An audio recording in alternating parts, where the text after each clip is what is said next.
ರಾಜ್ಯದ DCM DK Shivakumar ಹುಟ್ಟುಹಬ್ಬ ಇದ್ದು ಭಾರತ-ಪಾಕ್ ಯುದ್ಧದ ಸಂದರ್ಭದಲ್ಲಿ ನಾನು ಹುಟ್ಟುಹಬ್ಬ ಆಚರಿಸಿಕೊಳ್ಳೋದಿಲ್ಲ ಅಂತ ಡಿಸಿಎಂ ಡಿಕೆ ಶಿವಕುಮಾರ್ ಹೇಳಿದ್ದಾರೆ. ದೇಶ ಸೇವೆಯಲ್ಲಿ ನಿರತರಾಗಿದ್ದ ಕೆಲ ಸೈನಿಕರು ಪ್ರಾಣ ತ್ಯಾಗ ಮಾಡಿದ್ರು. ಇಂತಹ ಸ್ಥಿತಿಯಲ್ಲಿ ಹುಟ್ಟುಹಬ್ಬದ ಆಚರಣೆ ಸೂಕ್ತ ಅಲ್ಲ ಅಂತ ಡಿಸಿಎಂ ಡಿಕೆ ಶಿವಕುಮಾರ್ ಜನ್ಮದಿನ ಆಚರಿಸಿಕೊಳ್ಳೋದಿಲ್ಲ ಅಂತ ಸೋಷಿಯಲ್ ಮೀಡಿಯಾದಲ್ಲಿ ಪೋಸ್ಟ್ ಶೇರ್ ಮಾಡಿದ್ದಾರೆ. ನಾನು ನಾಳೆ ಬೆಂಗಳೂರಿನಲ್ಲಿ ಇರೋದಿಲ್ಲ, ಹೀಗಾಗಿ ನನ್ನನ್ನು ಭೇಟಿಯಾಗಲು ಯಾರೂ ಕೂಡ ನನ್ನ ಮನೆ ಬಳಿ ಬರಬೇಡಿ. ಜನ್ಮದಿನದ ಪ್ರಯುಕ್ತ ಯಾರೂ ಸಹ ಫ್ಲೆಕ್ಸ್ ಅಥವಾ ಬ್ಯಾನರ್ ಹಾಕಬೇಡಿ. ನಿಮ್ಮ ಆಶೀರ್ವಾದವೇ ನನಗೆ ಶ್ರೀರಕ್ಷೆ. ನೀವು ಇರುವ ಸ್ಥಳದಿಂದಲೇ ನನಗೆ ಶುಭ ಹಾರೈಸಿ ಎಂದು ಅಭಿಮಾನಿಗಳಿಗೆ ಮತ್ತು ಕಾರ್ಯಕರ್ತರಿಗೆ ಡಿಸಿಎಂ ಡಿಕೆ ಶಿವಕುಮಾರ್ ಮನವಿ ಮಾಡಿದ್ದಾರೆ. ಪಾಕಿಸ್ತಾನ ವಿರುದ್ಧ ಆಪರೇಷನ್ ಸಿಂಧೂರ್ ನಡೆಸಿ ಭಾರತ ಸೇನೆ ಸಕ್ಸಸ್ ಆಗಿದೆ. ಹೀಗಾಗಿ ಭಾರತೀಯ ಸೇನಾ ಪಡೆಗೆ ಮೈಸೂರು ಬಿಜೆಪಿ ಸಂಸದ ಯದುವೀರ್ ಒಡೆಯರ್ ಅಭಿನಂದನೆ ಸಲ್ಲಿಸಿದ್ದಾರೆ. ನಮ್ಮ ಭಾರತದ ಗಡಿ ದಾಟಿ 4 ಭಯೋತ್ಪಾದಕರು 26 ಜನ ಹಿಂದೂಗಳ ಮೇಲೆ ದಾಳಿ ಮಾಡಿದ್ರು.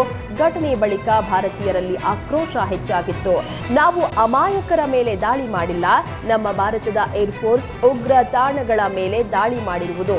ಪಾಕಿಸ್ತಾನದ ದಾಳಿ ಸಂಪೂರ್ಣವಾಗಿ ವಿಫಲ ಆಗಿದೆ ಅಂತ ಸಂಸದ ಯದುವೀರ್ ಹೇಳಿದ್ರು.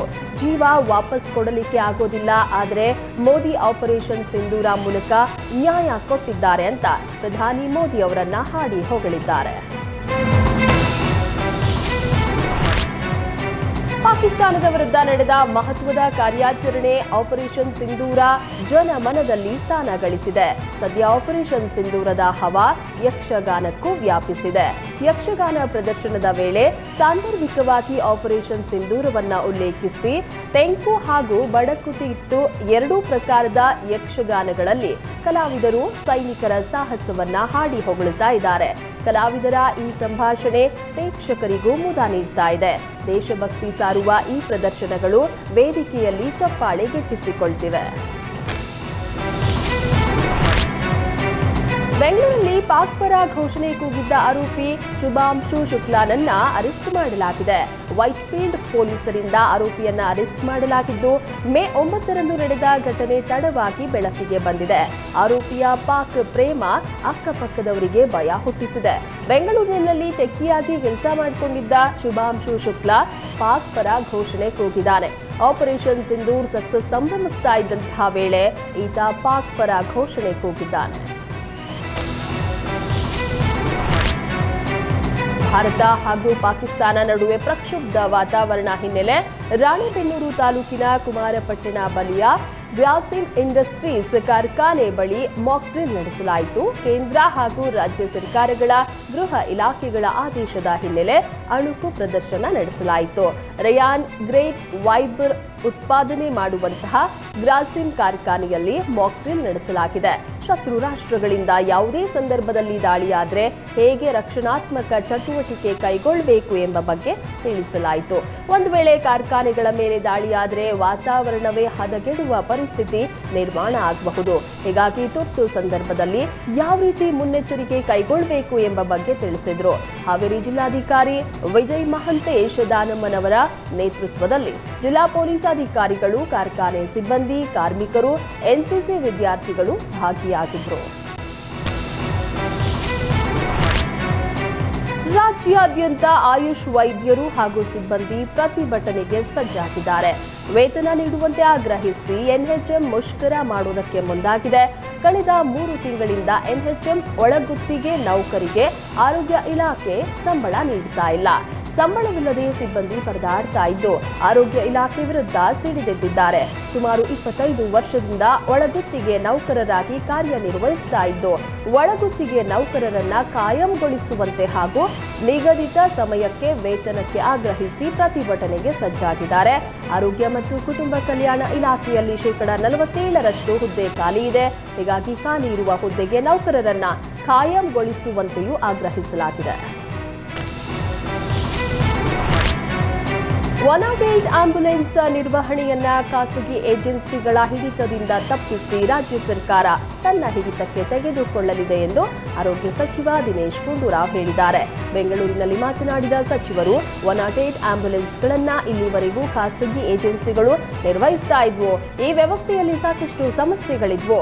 ಹೀಗಾಗಿ ಇನ್ಮುಂದೆ ರಾಜ್ಯ ಸರ್ಕಾರವೇ 108 ಆಂಬ್ಯುಲೆನ್ಸ್ಗಳ ನಿರ್ವಹಣೆಗೆ ಸಕಲ ಸಿದ್ಧತೆ ಮಾಡಿಕೊಂಡಿದೆ. ಈಗಾಗಲೇ ಚಾಮರಾಜನಗರ ಜಿಲ್ಲೆಯಲ್ಲಿ ಪ್ರಾಯೋಗಿಕ ಕಾರ್ಯಾಚರಣೆ ಯಶಸ್ವಿಯಾಗಿ ನಡೆಸಲಾಗಿದೆ ಅಂತ ಹೇಳಿದ್ರು. ಇನ್ನು 108 ಆಂಬ್ಯುಲೆನ್ಸ್ಗಳ ಸೇವೆ ಸಾರ್ವಜನಿಕರ ಆರೋಗ್ಯ ರಕ್ಷಣೆಯಲ್ಲಿ ಬಹುಮುಖ್ಯವಾದದ್ದು. ಖಾಸಗಿ ಏಜೆನ್ಸಿಯಿಂದ ಇದರ ನಿರ್ವಹಣೆ ಸಮರ್ಪಕವಾಗಿ ನಡೆಸ್ತಾ ಇಲ್ಲ. ಸರ್ಕಾರದಿಂದ ಏಜೆನ್ಸಿಗೆ ಹಣ ಪಾವತಿಯಾದರೂ ಆಂಬ್ಯುಲೆನ್ಸ್ ಸಿಬ್ಬಂದಿಗೆ ಸರಿಯಾದ ಸಮಯಕ್ಕೆ ವೇತನ ಪಾವತಿ ಆಗ್ತಾ ಇರಲಿಲ್ಲ. ಸರ್ಕಾರ ಹಲವು ಬಾರಿ ಮಧ್ಯ ಪ್ರವೇಶಿಸಿ ಆಂಬ್ಯುಲೆನ್ಸ್ ಡ್ರೈವರ್ಗಳ ಸಮಸ್ಯೆಯನ್ನ ಬಗೆಹರಿಸಬೇಕಾಗಿತ್ತು. ಸರ್ಕಾರವೇ ನಿರ್ವಹಣೆ ಮಾಡೋದ್ರಿಂದ ಇನ್ಮುಂದೆ ಎಲ್ಲ ಸಮಸ್ಯೆಗಳಿಗೆ ಪರಿಹಾರ ಕಂಡುಕೊಳ್ಳಬಹುದು ಅಂತ ಸಚಿವ ದಿನೇಶ್ ಗುಂಡೂರಾವ್ ಹೇಳಿದ್ದಾರೆ. ಎಚ್ ನರಸಿಂಹಯ್ಯ ಅಭಿವೃದ್ಧಿ ಪ್ರಾಧಿಕಾರ ರಚಿಸಿ ರಾಜ್ಯ ಸರ್ಕಾರ ಆದೇಶವನ್ನ ಹೊರಡಿಸಿದೆ. ಪ್ರಾಧಿಕಾರದ ಅಧ್ಯಕ್ಷರಾಗಿ ಗೌರಿಬಿದನೂರು ಮಾಜಿ ಶಾಸಕ ಎನ್ಎಚ್ ಶಿವಶಂಕರ ರೆಡ್ಡಿ ನೇಮಕವಾಗಿದ್ದಾರೆ. ಹಲವು ವರ್ಷಗಳಿಂದ ಪ್ರಾಧಿಕಾರ ರಚಿಸಬೇಕೆಂದು ಶಿವಶಂಕರ ರೆಡ್ಡಿ ಒತ್ತಾಯಿಸಿದ್ರು. ರಾಜ್ಯ ಮಟ್ಟದ ಸಲಹಾ ಸಮಿತಿ ಸದಸ್ಯರಾಗಿ ಇಸ್ರೋ ಮಾಜಿ ಅಧ್ಯಕ್ಷ ಕಿರಣ್ ಕುಮಾರ್ ನೇಮಕಗೊಂಡಿದ್ದಾರೆ. ಅಧ್ಯಕ್ಷರ ಜೊತೆ 6 ಮಂದಿ ಸದಸ್ಯರನ್ನ ನೇಮಕ ಮಾಡಲಾಗಿದೆ. ಬಿಗ್ ಬಾಸ್ ಸ್ಪರ್ಧಿ ನಮ್ರತಾ ಗೌಡಗೆ ರಾಜಕಾರಣಿಗಳೊಂದಿಗೆ ಡೇಟಿಂಗ್ ಮಾಡುವಂತೆ ವ್ಯಕ್ತಿಯೊಬ್ಬ ಆನ್ಲೈನ್ನಲ್ಲಿ ಆಫರ್ ನೀಡಿದ್ದಾನೆ. ಇದನ್ನ ಸ್ಕ್ರೀನ್ ಶಾಟ್ ತೆಗೆದು ತನ್ನ ಇನ್ಸ್ಟಾಗ್ರಾಂನಲ್ಲಿ ನಮ್ರತಾ ಶೇರ್ ಮಾಡಿದ್ದಾರೆ. ರೋಷನ್ ಎಂಬಾತ ರಾಕಿ G43 ಹೆಸರಿನ ಇನ್ಸ್ಟಾಗ್ರಾಂ ಖಾತೆಯಿಂದ ಸಂದೇಶ ಕಳುಹಿಸಿದ್ದಾನೆ. ನನಗೆ ಸಾಕಷ್ಟು ರಾಜಕಾರಣಿಗಳ ಜೊತೆಗೆ ನಂಟಿದೆ. ರಾಜಕಾರಣಿಗಳ ಜೊತೆಗೆ ಡೇಟಿಂಗ್ ಮಾಡುವಂತೆ ನಮ್ರತಾರನ್ನ ಕೇಳಿದ್ದಾನೆ. ನಿಮ್ಮ ಫೋನ್ ನಂಬರ್, ಫೋಟೋಗಳನ್ನ ಕಳುಹಿಸುವ ಅಗತ್ಯ ಇಲ್ಲ. ಡೇಟಿಂಗ್ ಬುಕ್ ಮಾಡ್ತೀನಿ, ಹೆಚ್ಚಿನ ಹಣ ಕೇಳಿದ್ರೂ ಕೊಡಲು ಸಿದ್ಧನಿದ್ದೀನಿ ಎಂದು ಹೇಳಿದ್ದಾನೆ. 200% ಎಲ್ಲವೂ ಖಾಸಗಿಯಾಗಿರುತ್ತೆ, ಯಾರಿಗೂ ಗೊತ್ತಾಗೋದಿಲ್ಲ, ಸೇಫ್ ಆಗಿರುತ್ತದೆ ಎಂದು 4 ಬಾರಿ ಸಂದೇಶ ಕಳುಹಿಸಿದ್ದಾನೆ. ಇದರಿಂದ ಸಿಡಿದೆದ್ದ ನಮ್ರತಾ ಗೌಡ ಸ್ಕ್ರೀನ್ ಶಾಟ್ ತೆಗೆದು ತಮ್ಮ ಇನ್ಸ್ಟಾಗ್ರಾಂ ಸ್ಟೋರಿಯಲ್ಲಿ ಪೋಸ್ಟ್ ಮಾಡಿದ್ದಾರೆ. ಬೃಹತ್ ಬೆಂಗಳೂರು ಮಹಾನಗರ ಪಾಲಿಕೆ ಆಯಸ್ಸು ಮುಗಿದಿದ್ದು ಇಂದಿನಿಂದ ಬಿಬಿಎಂಪಿ ಯುಗಾಂತ್ಯ ಆಗ್ತಾ ಇದೆ. ರಾಜಧಾನಿ ಬೆಂಗಳೂರಿನ ಆಡಳಿತದ ಚಿತ್ರಣವೇ ಅದಲು ಬದಲಾಗ್ತಾ ಇದೆ. ಇಂದಿನಿಂದ ಗ್ರೇಟರ್ ಬೆಂಗಳೂರು ಪ್ರಾಧಿಕಾರ ಜಾರಿಯಾಗ್ತಾ ಇದ್ದು ಬಿಬಿಎಂಪಿ ಬದಲಿಗೆ ಗ್ರೇಟರ್ ಬೆಂಗಳೂರು ಪ್ರಾಧಿಕಾರ ಅಸ್ತಿತ್ವಕ್ಕೆ ಬರ್ತಾ ಇದೆ. ಗ್ರೇಟರ್ ಬೆಂಗಳೂರು ಪ್ರಾಧಿಕಾರದಲ್ಲಿ ಬಿಬಿಎಂಪಿ ವ್ಯಾಪ್ತಿಯನ್ನ ವಿಸ್ತರಣೆ ಮಾಡಿಕೊಳ್ಳಲು ಅವಕಾಶ ಇದೆ. ಅಂದ್ರೆ ಹಾಲಿ 709 ಚದರ ಕಿಲೋಮೀಟರ್ನಿಂದ 1000 ಚದರ ಕಿಲೋಮೀಟರ್ ವ್ಯಾಪ್ತಿಗೆ ಜಿಬಿಎ ವಿಸ್ತರಣೆ ಮಾಡಲಾಗ್ತಾ ಇದೆ. ಜಿಬಿಎಗೆ ಬಿಬಿಎಂಪಿ ಅಧೀನದಲ್ಲಿದ್ದ ಪ್ರದೇಶಗಳ ಜೊತೆಗೆ ಬೆಂಗಳೂರಿನ 4 ದಿಕ್ಕುಗಳಲ್ಲಿರುವ ಸಾಕಷ್ಟು ಪ್ರದೇಶಗಳು ಸೇರ್ಪಡೆ ಆಗಲಿವೆ. ಕೊಡಗು ಜಿಲ್ಲೆಯ ಹಲವೆಡೆ ಧಾರಾಕಾರ ಮಳೆ ಸುರಿದಿದೆ. ತೀವ್ರ ಮಳೆಗೆ ರಾಷ್ಟ್ರೀಯ ಹೆದ್ದಾರಿ 275 ಹೊಳೆಯಂತಾಗಿತ್ತು. ಗುಡ್ಡೆಹೊಸೂರು ಬಳಿ ಭಾರೀ ಪ್ರಮಾಣದಲ್ಲಿ ಹೆದ್ದಾರಿಯ ಮೇಲೆ ನೀರು ಹರಿದಿದೆ. ಭಾರೀ ಮಳೆಯಿಂದ ವಾಹನಗಳ ಸಂಚಾರಕ್ಕೂ ತೊಂದರೆ ಉಂಟಾಗಿತ್ತು.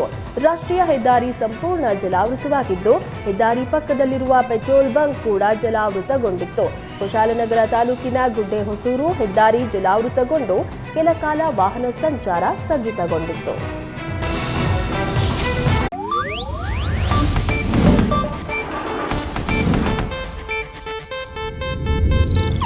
ಇದು ಏಷ್ಯಾನೆಟ್ ನ್ಯೂಸ್ ನೆಟ್ವರ್ಕ್ ಪ್ರಸ್ತುತಿ.